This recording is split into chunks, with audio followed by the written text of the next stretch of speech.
بھائی آپ نے سوال فرمایا ہے کہ نماز جنازہ کی پہلی تکبیر کے بعد کیا پڑھنا چاہیے۔ میں نے ایک مولانا صاحب کو کہتے ہوئے سنا کہ انہوں نے کہا پہلی تکبیر کے بعد سورۃ فاتحہ پڑھیں اور اس کے ساتھ اور سورت بھی ملائیں۔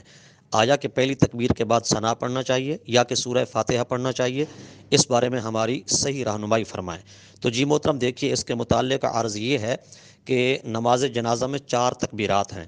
حضرت عمر رضی اللہ تعالی عنہ نے جب صحابہ کرام سے مشورہ لیا تھا تو صحابہ کرام کے مشورے سے اجماع سکوتی قائم ہوا، صحابہ کرام کی طرف سے اجماع قائم ہوا کہ آخری جنازہ جو نبی کریم صلی اللہ علیہ وسلم نے پڑھایا تھا اس پر 4 تکبیریں فرمائی تھیں۔ پہلی تکبیر کے بعد ثنا ہے یعنی سبحانک اللہم، اور دوسری تکبیر کے بعد درود پاک ہے، تیسری تکبیر کے بعد بالغ میت یا نابالغ میت کی دعائیں ہیں، اور چوتھی تکبیر کے بعد چونکہ کوئی ذکر مسنون نہیں ہے اس لیے ہاتھ چھوڑ کر دائیں بائیں سلام پھیر دینا چاہیے۔ یہ نماز جنازہ کا صحیح اور درست طریقہ ہے جو اہل حق اہل سنت کا ہے۔ اور رہا یہ کہ سورۃ الفاتحہ پڑھنا، سورۃ الفاتحہ اگر آپ بنیت ثنا پڑھتے ہیں، خدا تعالیٰ کی تعریف سمجھ کر، حمد سمجھ کر، ثنا سمجھ کر، پہلی تکبیر کے بعد اگر آپ سورہ فاتحہ پڑھتے ہیں پھر تو جائز ہے۔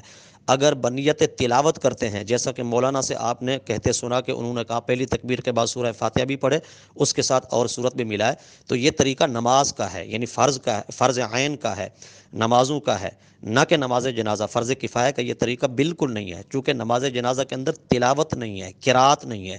اگر بنیت قرات سورۃ فاتحہ پڑھیں بالکل ناجائز ہے، اگر بنیت دعا اور حمد پڑھیں تو پھر جائز ہے۔